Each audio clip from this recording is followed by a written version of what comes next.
Sekarang saya berlintas langsung dari Dewan Tuanku Chancellor Yusuf DTC di mana tempat berlangsungnya pementasan teater Perang Uhud sebuah teater arahan Rasmi Mansur yang baru saja berakhir sebentar tadi. Antara artis tanah air yang terlibat dalam pementasan teater pada malam ini adalah Syahrudin Tauhid, Sabrina Ali, Razali Hussein dan Selamuddin Ahmad, dan yang mana mereka turut digandingkan bersama dengan pelajar dan staf museum sendiri. Dan di kiri saya adalah seorang penonton yang turut sama-sama menghadiri pementasan pada malam ini. Apa khabar Cik?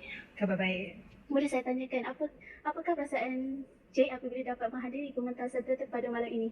Oh, sudah tentu saya berasa sangat gembira menghadiri pementasan pada malam ini kerana saya lihat pementasan pada malam ini sangat menarik dan ada artis-artis hebat yang berlakon, dan pementasan ini boleh mengimbau sejarah Rasulullah SAW dan mampu memberi kesedaran kepada kita semua.